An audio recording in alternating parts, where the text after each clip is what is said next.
用微光照亮夜晚，用温暖温润心灵。亲爱的朋友们，欢迎来到微光夜读。接下来开始我们本期故事，记得点击订阅并开启小铃铛。与老公共度多年，却始终未有子嗣，我和老公都深感焦虑，而婆婆更是心急如焚。妙雪呀，我这把老骨头，真心期盼能有个孙子。趁着我这2年还算硬朗，你们得加把劲，我还能为你们分担些育儿的辛苦。婆婆凝视着我，脸上挂着慈祥的笑容。汪志和听了这话，显得有些不耐烦。妈，这事儿还用您说？我和小雪每天都在努力，您就安心等着抱孙子吧。此言一出，婆婆才算是宽了心，乐呵呵地为我们准备滋补汤品。然而婚后3载仍无子嗣，让我开始怀疑我们之中是否有人身体有恙。老公，我觉得我们应该去医院看看。我轻轻扯着汪志和的衣袖，他闻言立刻动怒，胡说些什么？怎么可能是我的问题？要真有病，那也是你的问题。他猛地甩开我的手，仿佛触碰了他的男性尊严。但生育本就应是夫妻共同努力的事情，他在那方面的表现并不出色，我未能受孕也合情合理。只要他愿意积极配合治疗，我坚信我们定能拥有自己的孩子。可惜不单是他，连婆婆也认为问题出在我身上。妙雪呀，我觉得你还是应该去医院看看。婆婆注视着我，眼中满是忧虑。咱们女人啊，就是命苦，男人的种子要好，可咱们这地也得肥呀，总不能辜负了那么好的种子。妈，我们2个都去做个检查，这样也安心些。检查什么？你这是在质疑我的能力？汪志和猛地站起，将碗筷重重拍在桌上，愤然离去。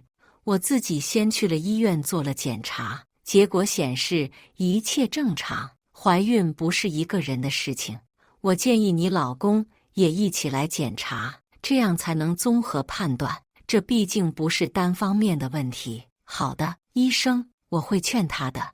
我拎起包准备离开。既然问题不在我总算松了口气。然而我没想到的是，在医院里，我竟会遇见一个熟悉的身影。汪志和与一女子并肩前往妇产科，我心头一震，尾随其后。真的有了吗？别骗我！汪志和的声音中透露出难以置信。当然有了，一次就中，你也太厉害了！女子称赞着，眼中满是仰慕。我在一旁默默观望，心碎了一地。我的丈夫背叛了我，返回家中，我把自己关在屋里，逃避现实。我与汪志和多年的感情，岂料婚后短短3年，竟走到这步田地。我曾以为我们会携手一生，然而世间似乎真的没有不越轨的男人。多年的深情，此刻看来不过是个笑话。妙雪，有事跟你说。门外传来婆婆的声音，听上去很是激动。我暂且抛开纷乱的心绪，打开门，婆婆一把握住我的手，满面笑容。妙雪，志和有后了，我想让你帮忙照顾下月子。我脑中仿佛有什么东西轰然炸响。妈，你知道自己在说什么吗？汪志和出轨的事，你早就知道。婆婆脸上闪过一丝尴尬。哎呀，妙雪，我这不是太想抱孙子了吗？我就在志和跟那女人的酒里加了点东西，没想到那女人这么容易就怀上了。我都跟那女人说好了，孩子生下来就给我们。她远远地走开，绝对不会打扰你和志和。你想想，这多好，既不用受苦生孩子，又能有白胖孙子，这种好事我做梦都会笑醒。听到这话，我怒了。那孩子能算是我的吗？那只是你儿子的孩子。妈，你怎么能这么做？你知不知道你毁了你儿子的幸福？毁什么幸福？我儿子现在有孩子了，不知道多开心呢。再说了，是你自己生不出来，跟我有什么关系？不就是让你照顾个月子吗？你还不乐意？你要是不愿意，我找别人去。婆婆转身就要离开，我被她那些颠覆三观的话气得火冒三丈。吵什么呢？汪志和的声音突然响起，我像是抓到了救命稻草。既然汪志和是被婆婆下药，那就证明汪志和不是主动的，外力因素导致的出轨。我可以原谅他这一次。志和，你是怎么想的？你真的确定要那个孩子吗？我满怀希望地看着他，眼中闪烁着期待。这么多年的感情，我不相信他会完全不顾。汪志和拉住了我的手，轻声说道：“这件事确实是我错了，但孩子是无辜的，你能不能看在我的份上，照顾他和孩子？我帮你查过了，问题出在你身上，是你不能生。”听到这话，我愣住了。什么时候查的？我明明就是那次你说让我去检查之后，我去医院查了，医生说我很正常。柔柔怀孕不也证明了问题不在我身上吗？听到汪志和这么说，又看到他拿出的检查报告，我一下子懵了。难道是医院搞错了？如果真的是我不能生育，那还真是对不起汪志和了。妙雪呀，我们汪家几代单传，可不能在志和这里断了香火。我对你一直很满意，其实你们根本不用离婚，只要让柔柔把孩子生下来就行，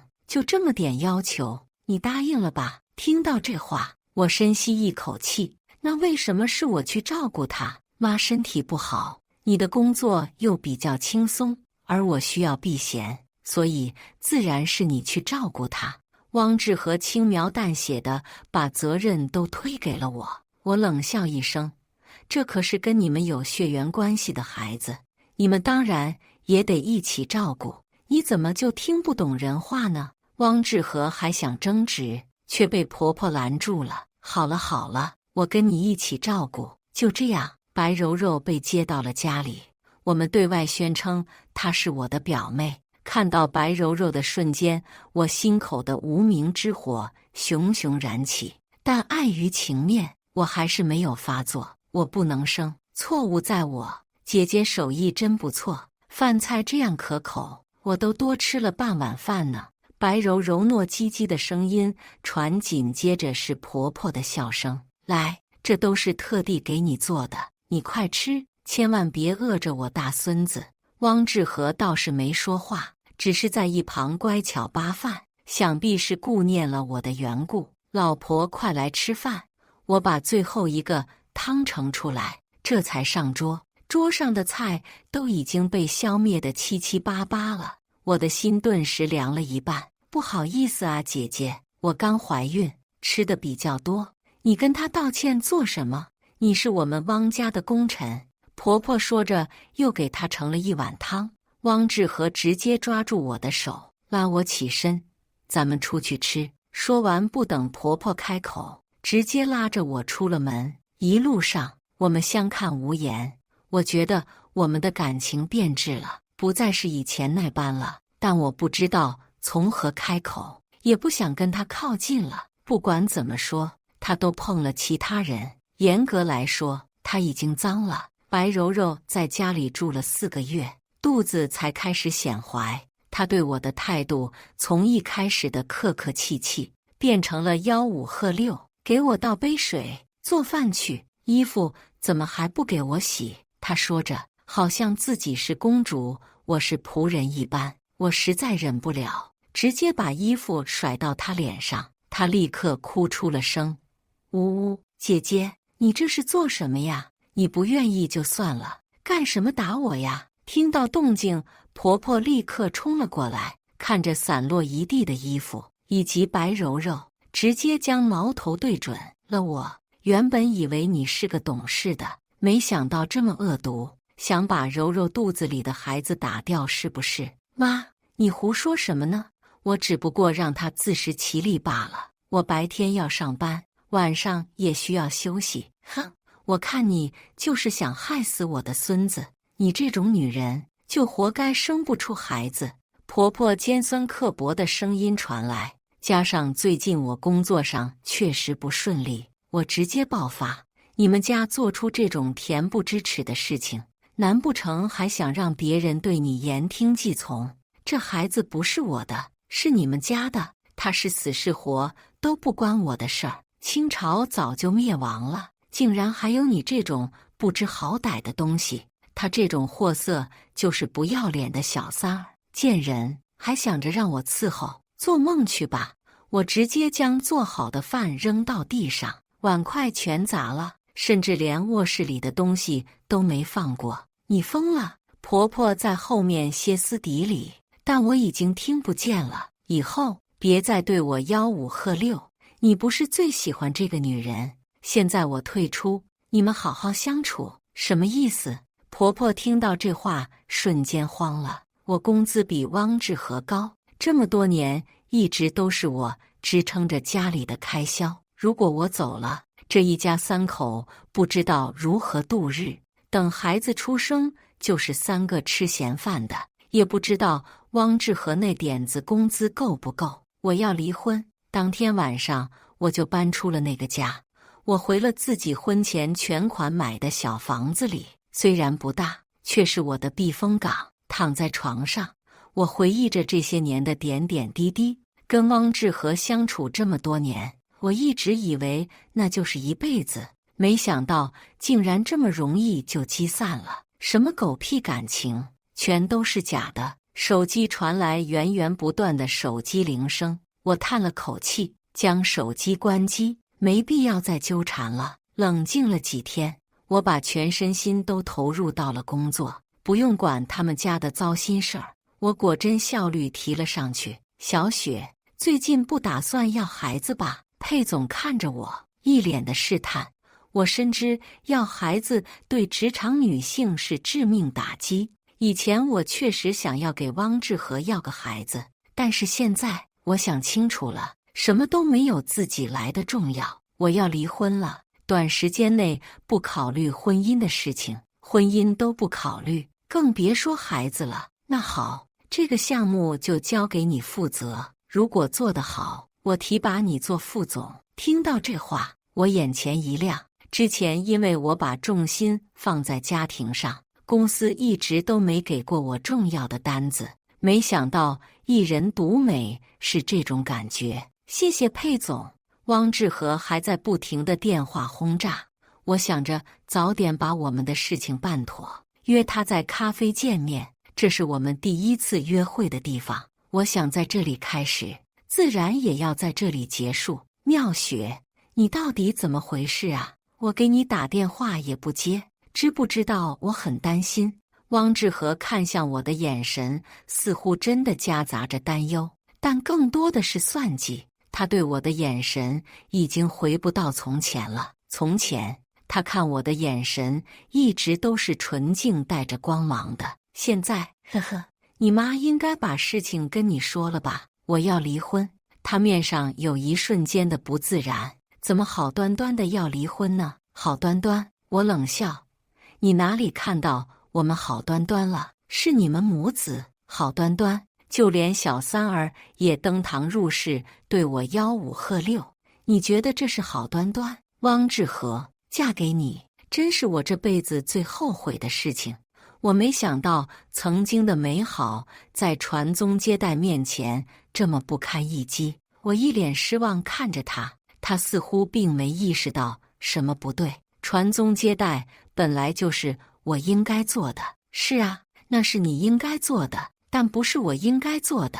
既然我做不了，就别扯着我不放了。你跟白柔柔结婚，一切都会好的。更何况你妈那么喜欢他，而你似乎也很喜欢他呢。一开始汪志和确实是向着我的，但随着时间的推移，他的天平竟然朝着白柔柔那边倾斜。我看在眼里，疼在心里。好在我想通了，这种男人根本不值得我如此伤感。别无理取闹了，跟我回去。汪志和说着就来抓我，却被我狠狠甩开。如果你不想让你们母子做的龌龊事儿公之于众，最好听我的离婚，一定要这样吗？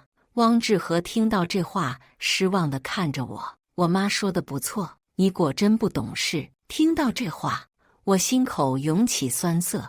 那就当我不懂事吧。离婚证终于拿下来了，财产一人一半。虽然大部分都是我赚的，但为了脱身，我也顾不得这些了。我成了自由身，更加卖力投入工作中去。项目很完美的完成了，我也成功晋升为副总。佩总看着我，眼底满是欣赏。这么多年，你真是为了他敛去了锋芒。可齐妙雪，没有人有资格让你失去自我。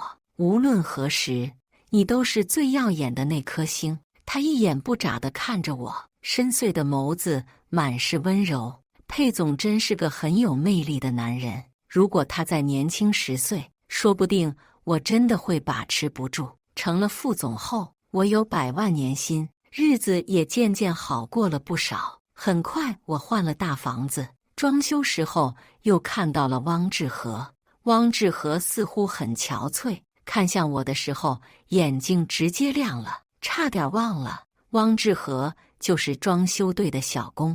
这次装修有他也很正常。小雪，没想到真的是你，我以为是同名同姓呢。他笑容慢慢凑上来，想要跟我套近乎，但我真的懒得理他。行了，好好干活，如果活干不好，我尾款就不给了。我说完，直接转身走了。多看汪志和一眼都嫌脏，不过他现在过得似乎并不好，家里2个吸血鬼呢，估计到现在花钱都是大手大脚，由俭入奢简单，可由奢入俭难啊。这俩货就够汪志和受的，更别说过些日子还要加个吞金兽。还好远离了这家子吸血鬼，不然日子还真是过不下去。可我没打算为难汪志和，他却蹬鼻子上脸了，以我丈夫的身份给我篡改了很多装修。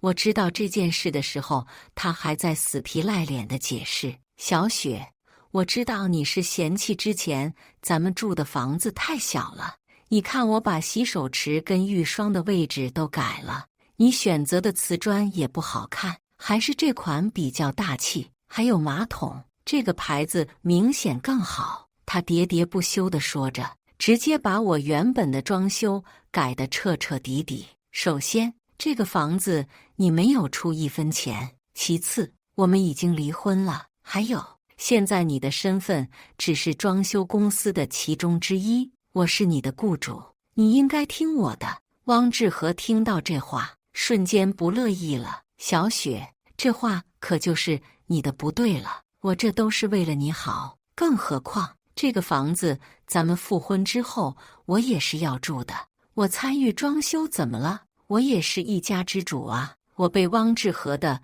不要脸气笑了。找你们经理来。我直接跟一旁的工头开口。工头听到这话立刻怂了，是他说是您的丈夫按照他的口味装潢的，我真的不知道你们已经离婚了，你没经过我的允许，倒是听这家伙话。工头没办法，只能对着汪志和道：你被开除了，以后不用来了，放心，所有的一切我都会改回来。工头态度诚恳，我也没多说什么。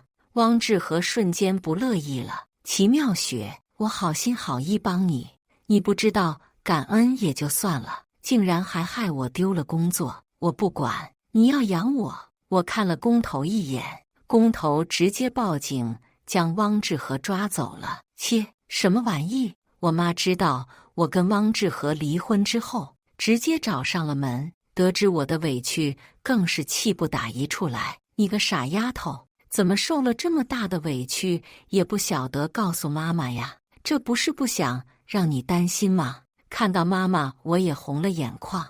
我在她面前永远是个孩子，坚强完全不堪一击。行了，这件事交给妈。我妈说完，带着小姐妹直接走了。我因为公司还有事儿，没多做理会，但我没想到她竟然把婆婆跟汪志和打了一顿，就连自柔柔也被她吆喝的名声臭了。原本以为这么大的事儿会惊动警察，可我妈就是安然无恙的回来了。妈，你入室打人都没被抓，那是你妈是谁？怎么能跟那些蠢货相比？妈，您可真厉害！我妈替我出了口气，我心情也跟着舒爽了不少。你个死丫头，之前不是很泼辣吗？怎么到了他们家变成乌龟王八了？听到这话，我眸色微闪。妈，我这是被生活磨平了棱角。鬼扯！以后再有这种事，给我打回去，知道没？他将我抱进怀里，声音软了不少。我家孩子怎么能受这么大的委屈？天杀的一家原本就是高攀了，还不知道珍惜。听到这话，我也红了眼眶。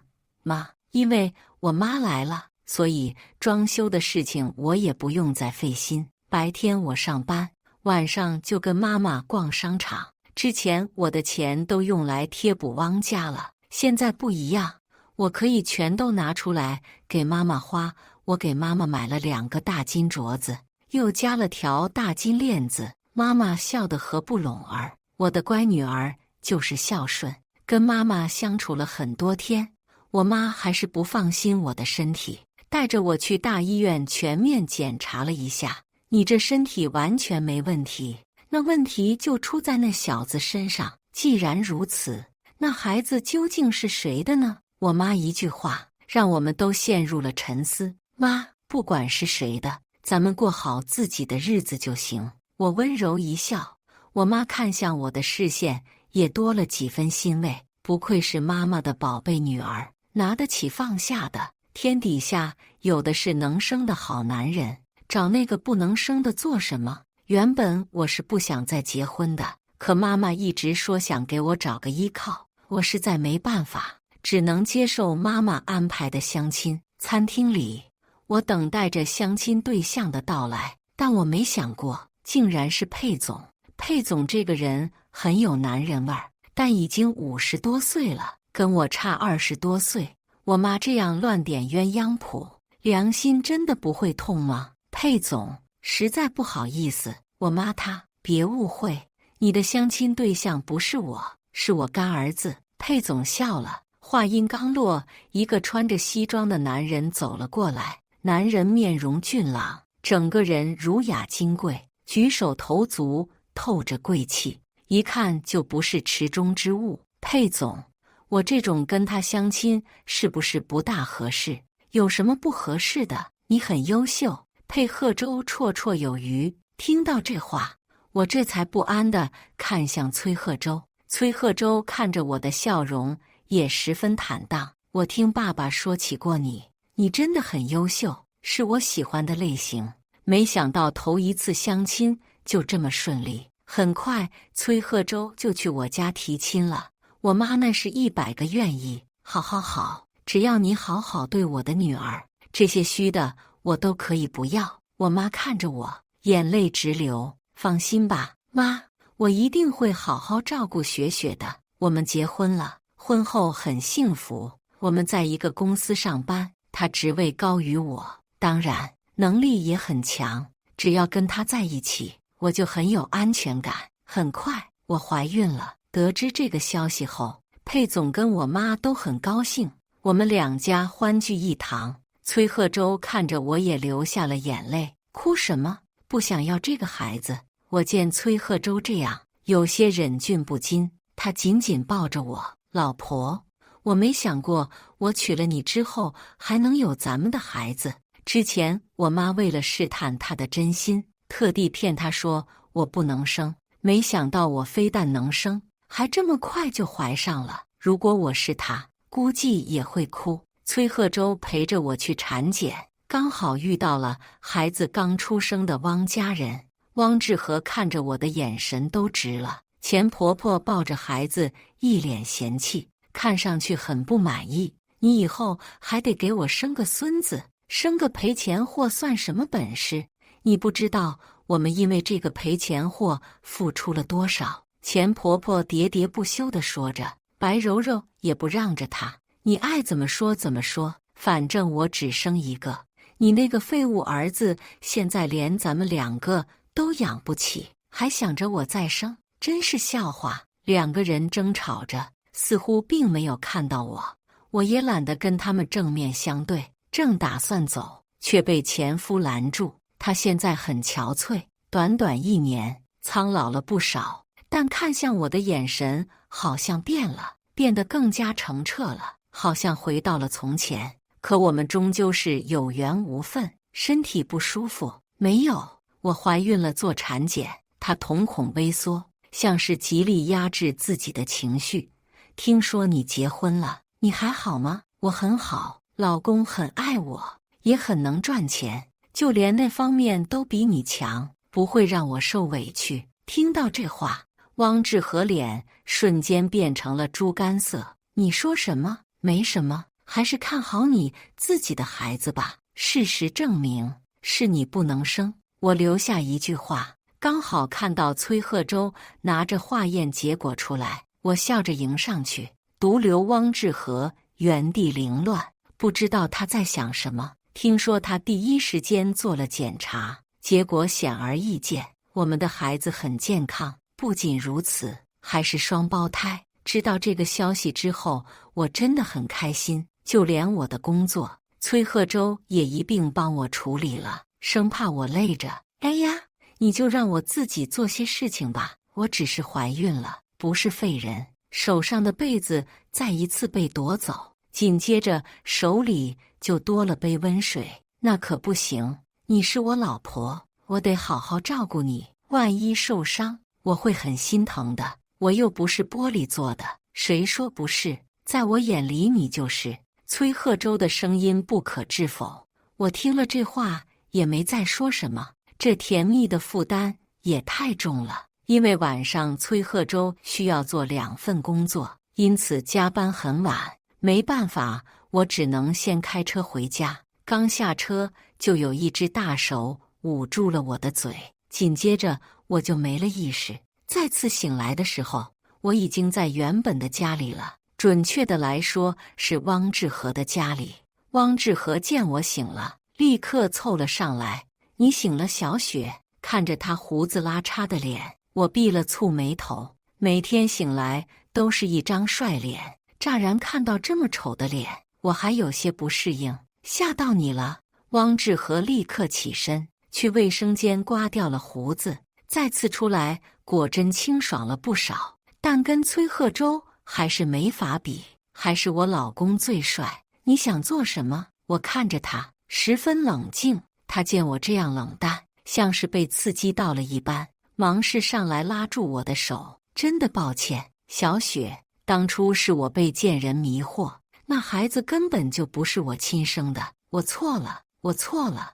你回来，咱们好好生活行不行？他说着，眼角流出热泪，但我看着只觉得恶心。当初他为了要孩子让我受尽委屈，如今发现被骗，又回来挽留我，还是以这种方式，实在令人作呕。可你不能生，这让我觉得很委屈。我淡淡陈述事实，他眼底闪过慌乱。小雪，你不是最喜欢2人世界了吗？现在这是怎么了？觉得2人世界不好吗？呵呵，你怀不了就让我过2人世界。当初我怀不了的时候，你是怎么对我的？我反问。他似乎有些心虚，但很快为自己找补。我是男人，更何况你根本不需要传宗接代，我不让你怀孕受罪，你应该感激我，而不是在这里一味地指责我。听到这话，我直接被气笑了。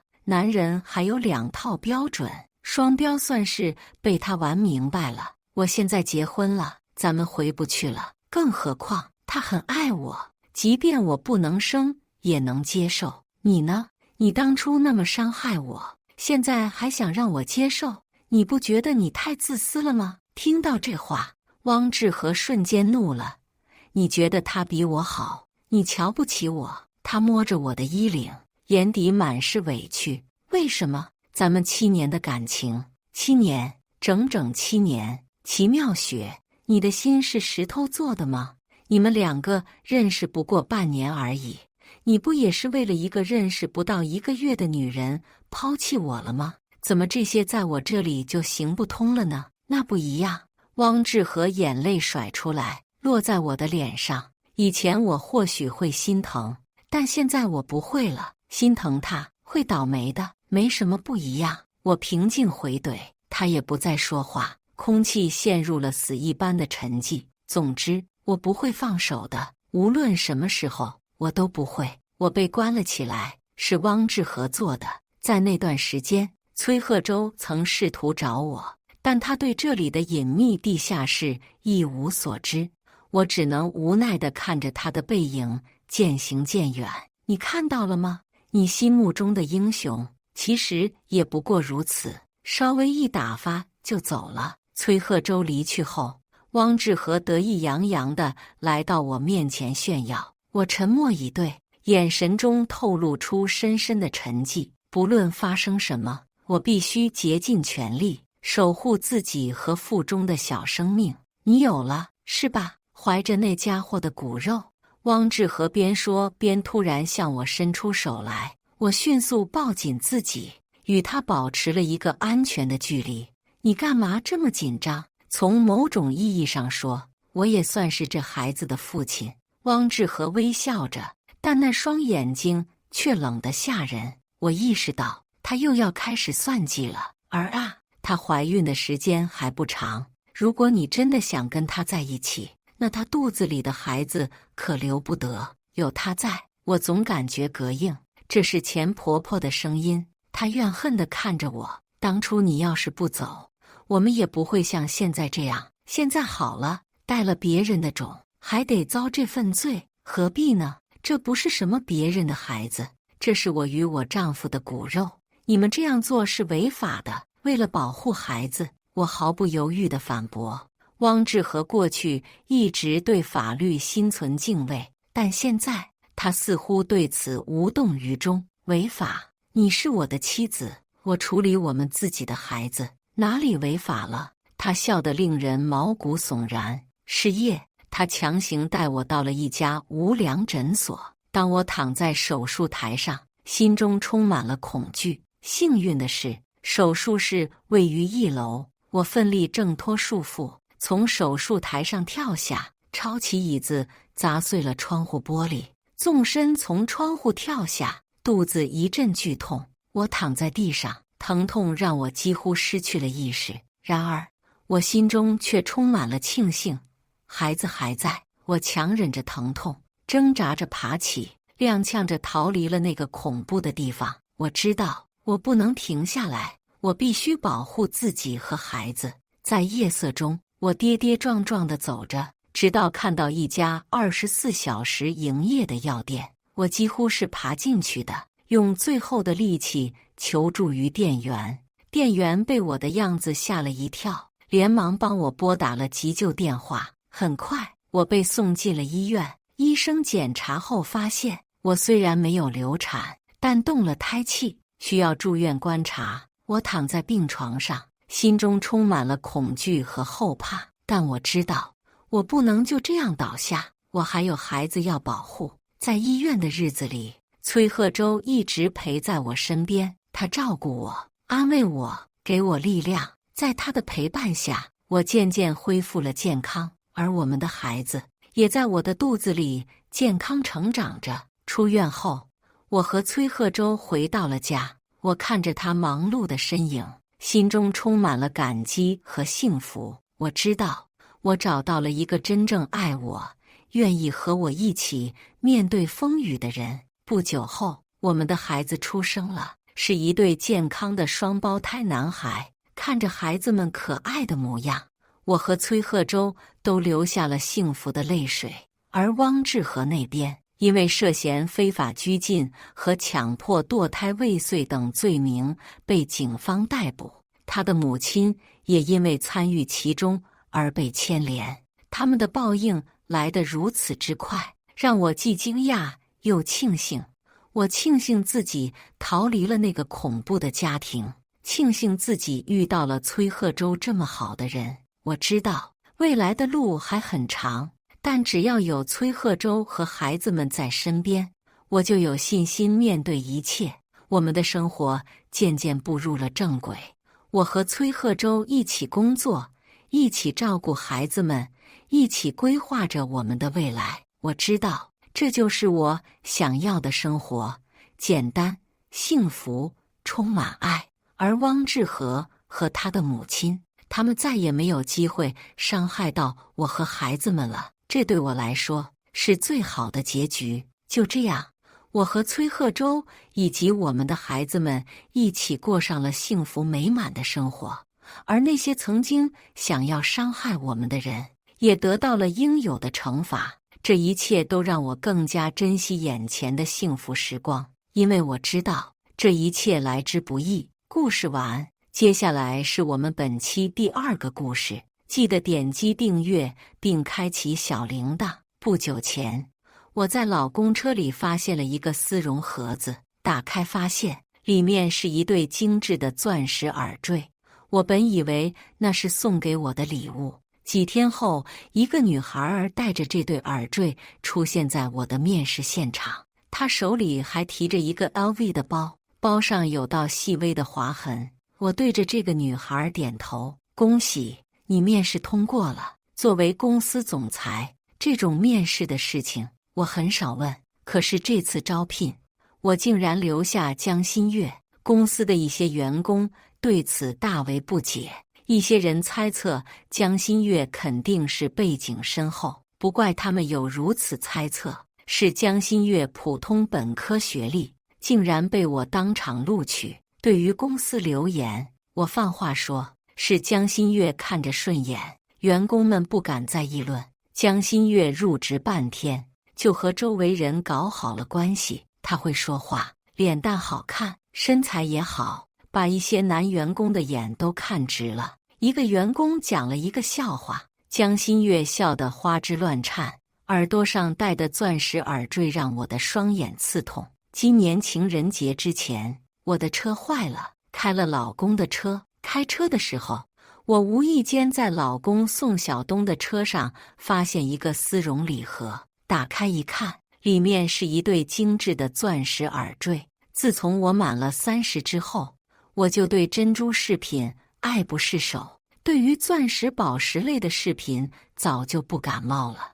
而老公宋晓东一向了解我的喜好，送我礼物从没有出过错，除非这对钻石耳坠不是送我的。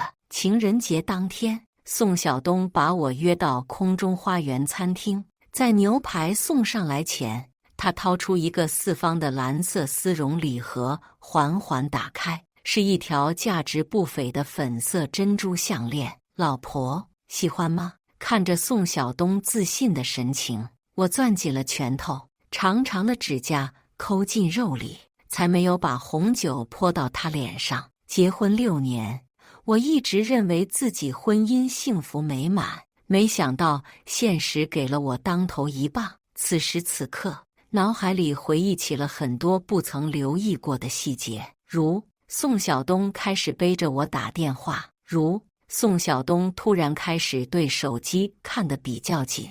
我的沉默让宋晓东眼里有了一丝心虚，闭上眼，调整好情绪。我对他柔柔一笑，晓东，谢谢你，这条项链我很喜欢。宋晓东也笑了，老婆你喜欢就好，我帮你戴上。感受着脖子上的手的触碰，我只觉得恶心至极。中午12点，我去食堂，经过茶水间的时候，我看到了江新月，她和一位女同事亲亲密密地靠在一起。那个女同事说，新月，你这对耳环真好看，肯定很贵吧？还有你那个包包 LV 的经典款，也得10几万吧？江新月一脸的甜蜜，哎呀，这都是我男朋友送的。女同事更加艳羡，那你男朋友对你可真好。那是，我男朋友对我确实很好了。这娇俏的小脸蛋和柔柔的夹子音，怪不得能让我老公看上。我冷笑着走开，途中又路过江新月的位置，一只 LV 的经典包放在桌子上，提手上绑着一条印花丝巾，周围没人。我看了一下丝巾遮挡的地方，果不其然，那里有一道看起来很熟悉的划痕。现在我正式确定，宋晓东出轨了。小三是被我录取的江新月，宋晓东作为我的老公，在我家的一个化妆品公司里挂职，每个月工资10几万，走我的私账。这个工资不少，他竟然一毛不拔，从我的衣帽间里偷东西送给江新月，真是名副其实的软饭男。午饭结束，我回到自己的办公室，江新月的简历和入职资料都放在了我的办公桌上。他既然不长眼的撞到了我的手里，就别怪我无情了。下班回家，我直接去了衣帽间。这个衣帽间是专门放包的，有半面墙的 LV， 我一一看过，发现第2排第3个格子里的包不见了。老婆，怎么皱着眉？宋晓东进来了，搂着我的肩膀，低声问道。我的上半身僵住，想把那只手扶下去，然而最终只是说，明天有个重要的行程，我刚挑了一个包。老婆，先不想这些，我做了你最喜欢的菜，先吃饭吧。俨然是一个贴心好丈夫的样子。餐厅里，宋晓东像以前一样给我夹菜盛饭，我一时之间有些恍惚。宋晓东，我定定地看着他，我想喝皮蛋瘦肉粥。他一愣，随即笑得宠溺。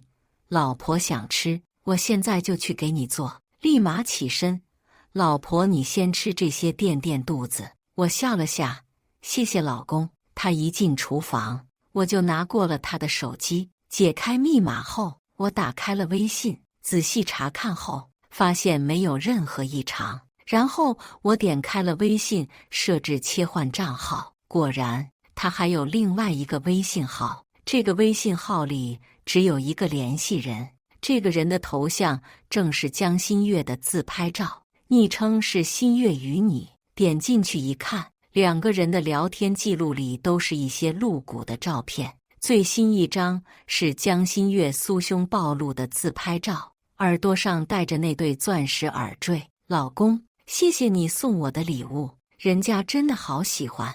朋友圈的有些内容对宋晓东一人可见，是充满暗示的暧昧自拍。我用尽全身力气才没有把手机扔出去，颤抖着手用自己的手机把这些内容一一拍照录像。聊天记录里，宋晓东的话让我一阵阵心寒疼痛。什么我是个老女人黄脸婆，什么我瘦得像马杆，摸起来不如江新月舒服。他似乎忘了我有胃病，以前他总是给我1日3餐的做着调养身体的饭菜，但我一直没胖起来。他也心疼地抱着我说过，老婆，你瘦得让我心疼。录好视频后，我切回他常用的微信号，把手机放回了原处，闭上眼，眼泪无声滑落。以前的美好回忆不断闪现。厨房传来动静，是宋晓东忙碌的身影。原本看到这一幕，我应该会觉得幸福温馨，可我现在却只想吐。聊天记录最早的时间是1年半之前，在这1年半里，我没有丝毫察觉，只因为宋晓东日日勤勤恳恳地扮演一个好丈夫。江新月之3当3，宋晓东背叛出轨，这2个人我一个都不会放过。2周后，我把江新月调到身边做助理，但没有让她做重要的工作。在我面前，江新月似乎有些惶恐，我用犀利的眼神观察着她。香奈儿的衣服，但是3年前的款式。高跟鞋似乎是巴黎世家的，但是鞋侧的皮料有剐蹭，还有头发，发尾处竟然有分叉。我在她紧张的时候笑了，新月是吧？别紧张，我又不会吃人。江新月微微放松，这是客户送的护肤品，我用不上，送你了。这套护肤品是奢侈品中的奢侈品，全套价值8万8。江新月进来的时候，眼神一直往这上面瞟。林总，这太贵重了，我不能收，拿着吧，就当我送你的升职礼物。林总，这我真的不能收。江新月故作为难。新月，你是南京人吧？我挑眉问道。江新月愣了一下，点头，收下吧。我妈也是南京的，我们也算老乡了。这次江新月终于收下，那我就收下了。谢谢林总，我一定会努力工作的。入职2周，江新月就升了职，还经常收到我送的礼物，这让沉浸在我的糖衣炮弹中的他很快成为众矢之的。但他自认为是我的心腹，对于那些议论白眼根本没在怕的。江新月挺厉害的，白天在我面前兢兢业业打工，晚上妖妖娆娆勾引宋晓东。宋晓东睡前喜欢小酌一杯，每天我都会在他的酒里加1颗褪黑素，让他睡得更熟，而我则是趁这个机会翻看他的手机。江新月最近都在暗示或者明示让宋晓东离婚娶她，看来他已经被我养大了胃口。不过他不知道的是，宋晓东只是个凤凰男，真正有钱的人是我。宋晓东和江新月都被我拿捏在手里。江新月这里，我经常送他一些贵重的礼物，养大着他的欲望。他开始向宋晓东要房要车，而宋晓东对此避而不谈，只说他对我早就没感情了，他离婚之后一定会娶江新月，让江新月不要着急，然后给他发了5210元的转账。江新月收下后，一口一个亲爱的老公，畅想起了和宋晓东的美好婚后生活。留好证据，我把宋晓东的手机放回原来的位置。昏暗的月光让我看到宋晓东陷入睡眠的侧脸。夜已深了，月光从窗帘缝隙倾泻而入，映照着宋晓东熟睡的侧脸，还是那么熟悉，却又那么陌生，丑陋的让人憎恶。因为让宋晓东离婚和索取房车未果，江新月的情绪影响到了他的工作，具体表现为他会时不时的发呆，会议记录也有很多错处。中午趁着大家都去食堂后，我单独叫住了江新月。办公室里，江新月战战兢兢。先坐下吧，我笑着让他坐下。别担心，我不是要批评你。我扮演了一个知心姐姐，温和地看着他。新月，我看你最近情绪不高，是遇到事儿了？江新月一怔，眼眶立即红了。不枉费我对他的不苛责和多照顾，他对我似乎很尊敬，很信任。如今被我这么一关心，他没有犹豫的就把和宋晓东的事情告诉了我。当然，他没有说他是小三，只说他们是正常恋爱。他说她男朋友是富二代，他们的家庭差距挺大的，最近他们的感情也出了问题。她男朋友似乎不打算和她结婚了。我仔细聆听着江新月和宋晓东的爱情故事，心里面却没有了刚得知宋晓东出轨的时候那种强烈的情绪。林总，你说我男朋友是真的喜欢我吗？他红着眼问我。我笑了下没说话。最后江新月用带着羡慕的眼神看着我说道：林总，我真的挺羡慕您的，您这么年轻，事业有为，老公也对您很好。我男朋友要是像您老公一样，嫉妒在他眼中一闪而过。老公对我很好，是我刻意给江新月看的，比如以宋晓东的名义给总裁办的员工订咖啡，比如给江新月看宋晓东送我的珠宝。新月，一个男人要是给你花钱，才是真的对你好。我微微一笑。今天我穿了一件圆领衬衫，特地戴了宋晓东送我的那串珍珠项链。你看我这串项链，是我老公费心花了大价钱买来的天然粉珍珠，又找了大师制作的。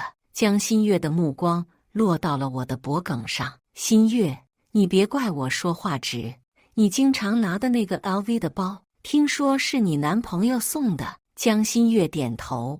我看这包虽然是经典款，但是看着不像是新的。像这种拿着旧包糊弄你的男人，我是不敢相信他是真的喜欢你。你喜欢包，以后认真工作，挣钱了自己买。我喝了一口咖啡，让江新月出去了。办公室外，江新月仔细地打量着那个包。过了1分钟，他拿起手机，噼里啪啦地打字。晚上11点，宋晓东睡着后，我睁开了眼睛，拿起手机一看，江新月果然和宋晓东发起了脾气。江新月说宋晓东送2手包糊弄他，但是被宋晓东3言2语哄好了，还答应给他买最新的爱马仕的包。最新消息是，江新月给宋晓东又发了一张穿着超短睡裙的性感照片。晚安呀！我看着聊天记录，只觉得好笑。以我对宋晓东的了解，他大概不会在江新月这个小三身上花太多钱。果然，接下来的几天，宋晓东找尽了所有关系，但是听了价格后都没有了下文。江新月的生日快到了，我不想让他失望，我只好帮宋晓东一把了。我找了一个专门制作货的人，让他按照某款爱马仕包1比1复制了下来，又配上了我衣帽间正品的包装，看起来和正品几乎没有差别。拿到货包的当天，我包装好扔给了宋晓东。一个客户送的衣帽间，我有一个一样的包，你把这个处理了吧。宋晓东没有怀疑，因为以前客户送的礼物也是他处理的。他宠溺地笑了下，知道了，老婆大人。周一上班，我就在江新月的工位上看到了那只货包，而他本人脸上也有了甜蜜幸福的笑容。来汇报工作的时候，我注意到他换了香奈儿当季新款，头发也剪去了分叉，做了精致的卷发，打扮得这么好看。有约会？江新月羞涩地点了点头。今天临上班前，宋晓东和我说他要出一个短差。江新月的视线落在了我放在办公桌上的爱马仕包上，眼底是遮不住的惊讶，因为这只包正是货包的正品。林总，你这只包包和我背的那只一样。哎，是吗？那还挺巧的。你那包男朋友送的？江新月点头称是。那你男朋友对你还算有心。这款包限量的，早就卖完了，新买的得定制。我这个等了2个多月才拿到的。江新月的笑蓦地一僵，我随手拿起桌上的包，这款包低调奢华，挺适合白领的，装点门面的同时又不至于太张扬。林总说的是。江新月脸色大变，却还是附和着我。看他这样，我终于大发慈悲地放过了他。离开办公室后，江新月拿出手机给那只包拍了很多照片，估计是要上传 App 鉴定吧。几分钟后，江新月的手机响了，他看过后脸色铁青，看着监控里的他，我哼起了一首小调。晚上我约了好友出门，正化妆的时候，宋晓东回来了，他脸色铁青，堪比今天的江新月。看到我，他勉强地笑了下，这肯定是吵架了。本来嘛，宋晓东之前送了2手包，买爱马仕是为了给江新月赔罪，这下好了，赔罪的礼物被人看出来是 A 货，这不得大吵一架。老公，你不是明天才回来吗？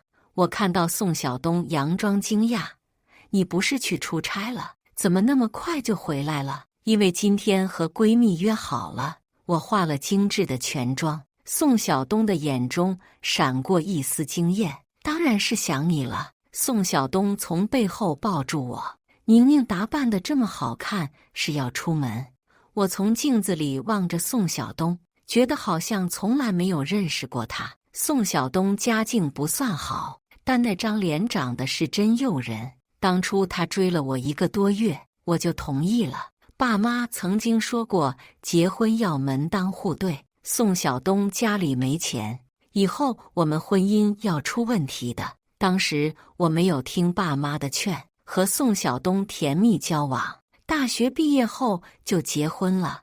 我本以为他会一直对我好，可是现在他找了小三，和小三吵架后，对我深情说道：想我，这是把我当傻子耍呢。不过谁是那个傻子还不一定呢。我对着他红唇勾起，老公，我以为你明天才回呢，今天约了闺蜜去会所，马上到约好的时间了。宋晓东的脸色一僵，宁宁，能不能不去了，在家陪我？一边说，一边手在我锁骨上暧昧的摩擦。我愈发觉得好笑，在另一个女人地方吃了瘪，就想找我来泄火。我拍了拍他的手，不行，我和苗苗挺长时间没见了，下次有时间陪你。说完后，我不顾宋晓东幽怨的眼神，拿起包走了。进了会所后，服务生领着我去了闺蜜沈淼开好的包厢，掏出烟盒，点燃了一支烟。随后，我窝在了沙发上，沈淼放下话筒，八卦地凑到我这边：你这个大忙人，怎么今天有时间来找我？哦，我打算离婚，出来放松放松。我弹了弹烟灰，淡定道：原来是要离婚了呀。沈淼的嗓子劈了叉：林安宁，你这是想通了？太好了，矜持点。我瞥了他一眼，吐出一个烟圈。你想通了就好。当初你俩在一起的时候，那么多人劝你不要和宋晓东在一起，可你非不听。现在后悔了吧？也不知道你是看上宋晓东什么了。买房、婚宴和彩礼的钱都是你出的。沈淼的小嘴儿巴巴的，也不是。他当年脸长得还行。我把烟头摁进烟灰缸，别说这些了，唱歌吧。沈淼看出了我情绪不高，坏笑着揽住我的肩膀，做贼似的说：宁啊，既然你决定离婚了，那我给你点几个男模。你别说，这会所的男模质量挺高的。我还没说话，沈淼就叫来了服务生。沈淼对服务生耳语了一会儿，没多久，服务生领着几个身高腿长、可以原地出道的小男生进了包厢。我一一看过去，高冷的、酷帅的、小奶狗、小狼狗应有尽有，还真像沈淼说的，这些男模质量挺高的。那边那个金色头发的，我随手指向了站在最右侧的娃娃脸小男生。小男生一头碎金发，一双猫瞳天生带笑，看着就招人喜欢。其余人被服务生带走了。小男生坐在我身边，亲亲密密地挽住我的胳膊。姐姐，我叫石小白。姐姐想唱歌还是想玩骰子，我都可以。行，就骰子吧。我新开一瓶酒，倒了2杯。你和我闺蜜沈淼玩，她输了她自己喝，你输了我喝，怎么样？沈淼，林安宁，你有毛病吧？沈淼的反抗被我强权镇压，几局摇骰子下来，沈淼这个骰子女王竟然把输，半瓶多的洋酒都被她喝了。静音的手机亮起又熄灭，是宋晓东的10几个未接来电。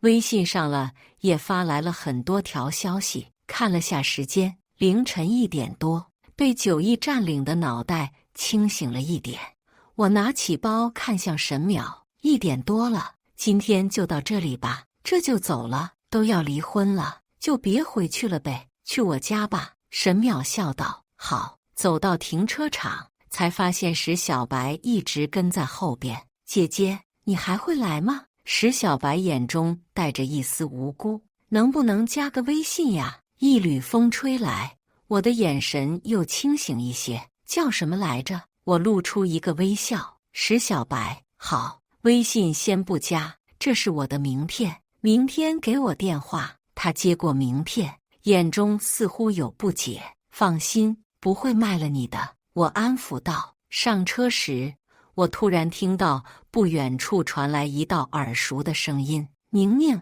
我侧手看去，是宋晓东，他正站在一辆奔驰车前。沈淼从后座的窗户钻出一个脑袋，干，这个晦气玩意儿怎么来了？宋晓东快步走过来，看到时，小白脸色变化了一瞬，他给我披上外套，故作温柔：“宁宁，怎么这么晚？”我没理他，和沈淼道别，一只手突然揽住我的腰身：“宁宁，走吧，我们回家。”我突然感到一阵烦闷。石小白悄声离开了，我跟着宋晓东上了车。宋晓东车开得很快，这是在表达他生气了，想让我去哄他。但我现在看他一眼都觉得恶心。手机叮一声，是沈淼发来的关心话语。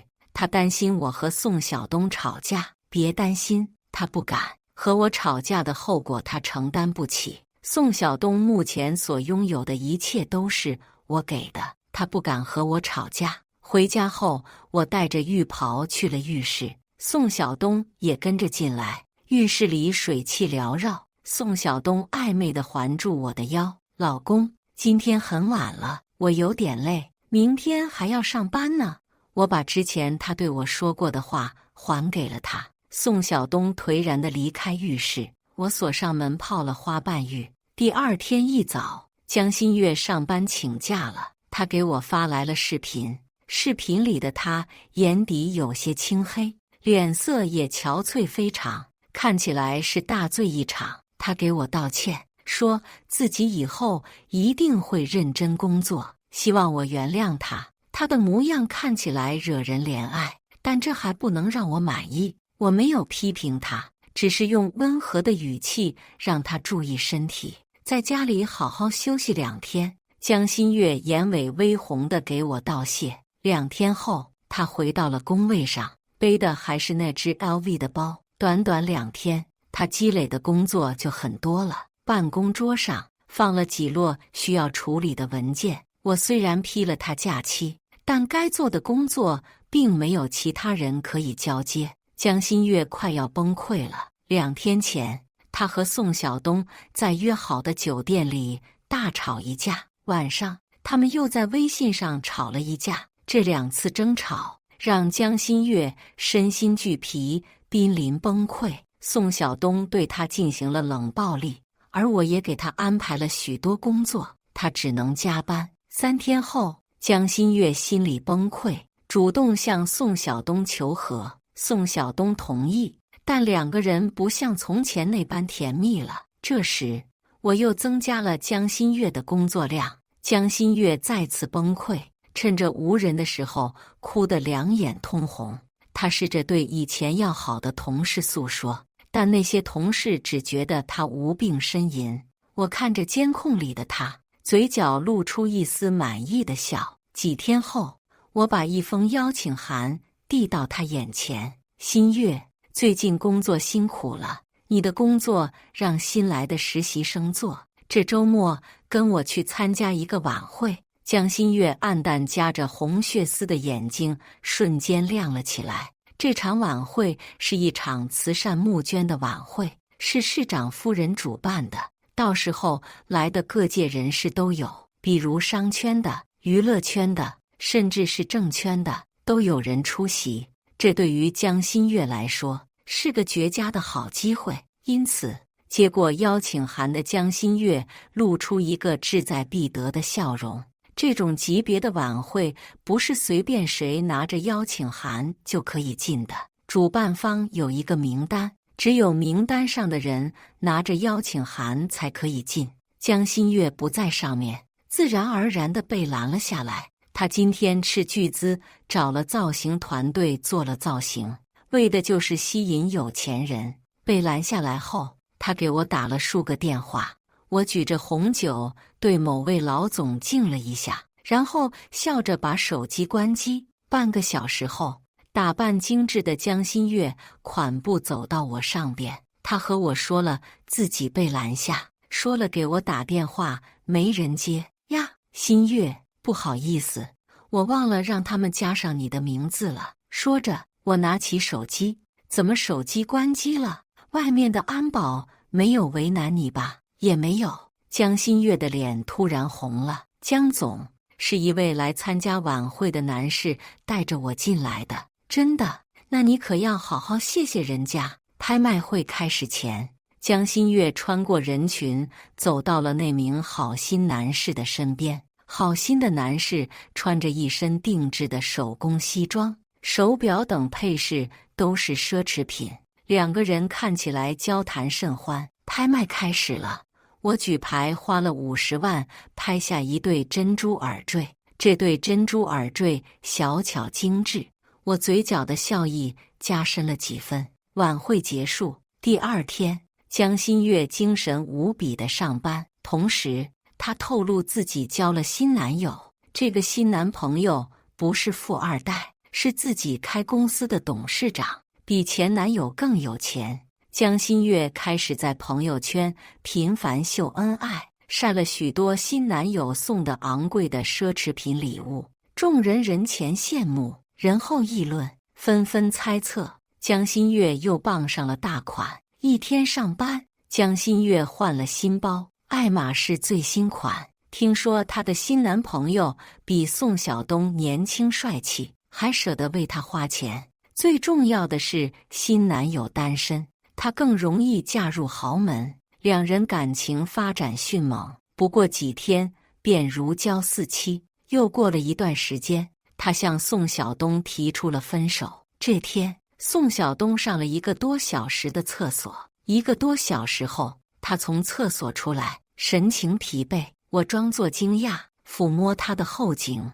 老公，你这是怎么了？这么憔悴。半晌，他闷声道：你什么？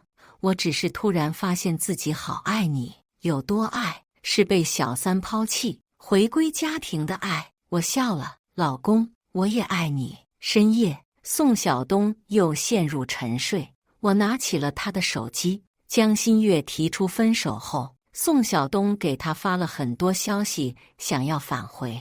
最后，江心月不耐烦，直接把他拉黑了。我突然心情很愉快。我放在床头的手机叮了一下。姐姐，我要长针眼了。离婚后，你可要好好补偿我。下面是一张江心月穿着情趣睡衣的性感照，宋晓东没有见过的。发来微信的人正是石小白，把江心月带进慈善晚会的人也是他。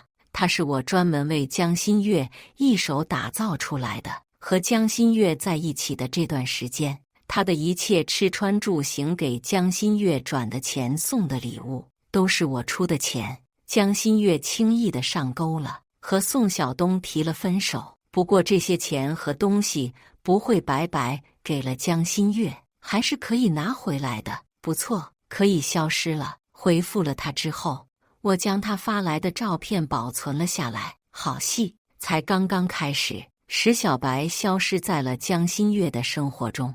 一开始江心月还不知道，照样来上班。我从监控中看到江心月打了辞职报告，在他准备拿了本月工资就把辞职报告给我的时候，他这才发现石小白她的新男友不见了。与此同时，一张法院传票寄到公司，石小白要求江心月返回所有恋爱期间他收的钱财礼物，但这些钱财基本都被他花光了。毕竟打造一个白富美人设还是挺费钱的，还有一部分被他转给自己的弟弟，他怎么能拿出钱还给石小白？接到他电话的时候，我正在和宋晓东还有其他朋友们一起聚会。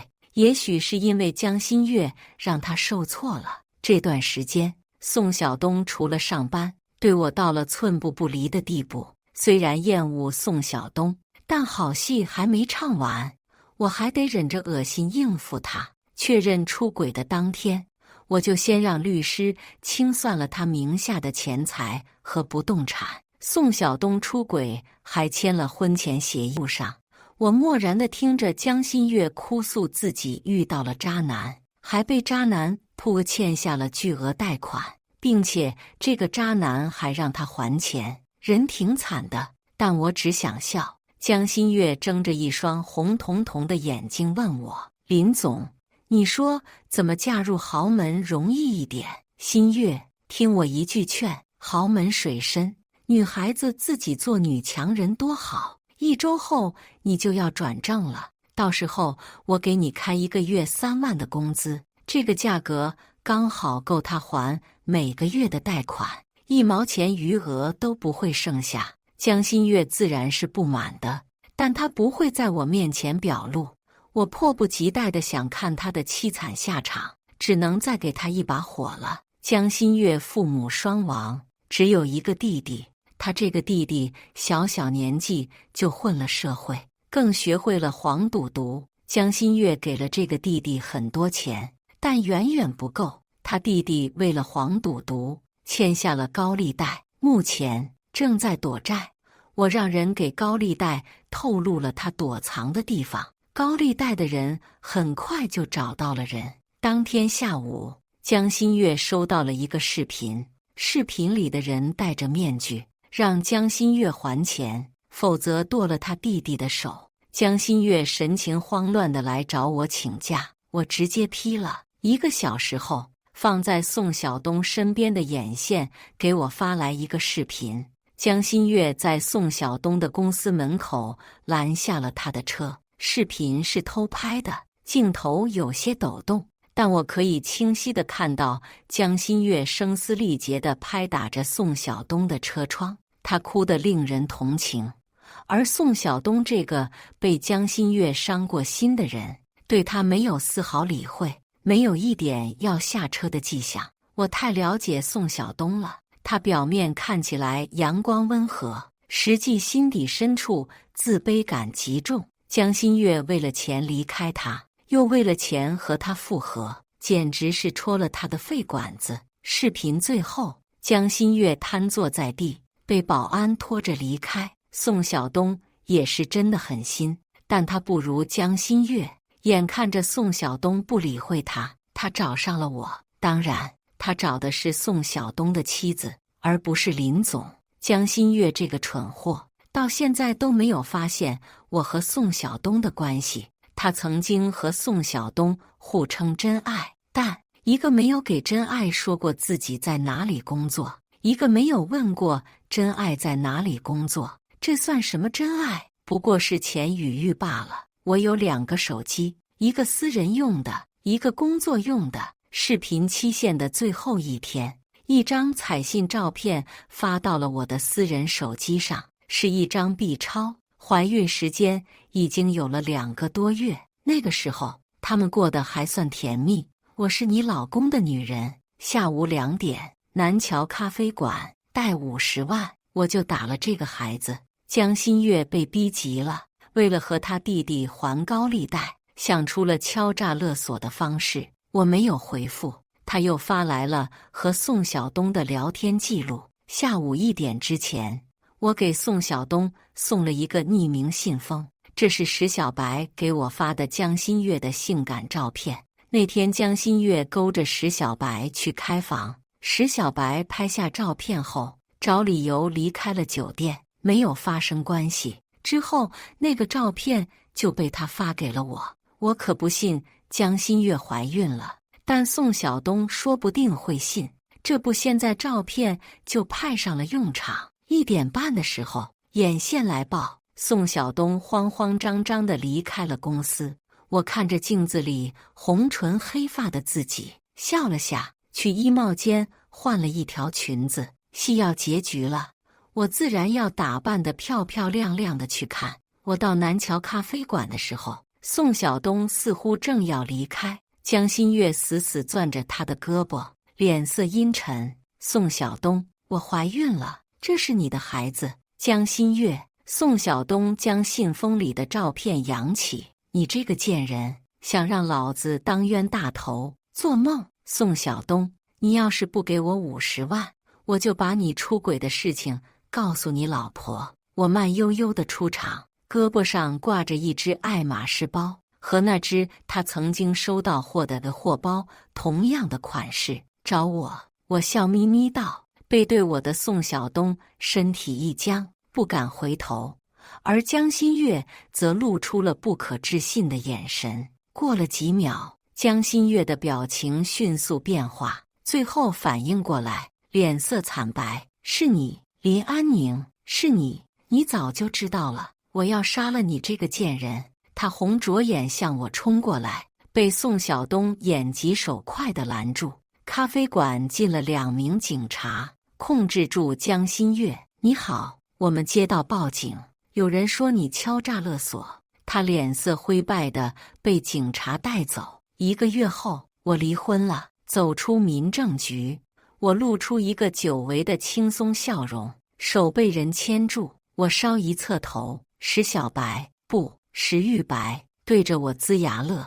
我也是在那1个月里才知道，他不是什么男模，而是正经的富二代，豪门世家的小少爷。他想追我，才不求报酬的帮我演了一场戏。“姐姐，你离婚了，咱们可以开始了吗？”我微微笑了笑，婚姻这个坟墓，刚爬出来，何必又要再跌进去？作为报答，我只给了他一个追求我的机会，至于能不能成功，就看他自己了。感谢大家的观看。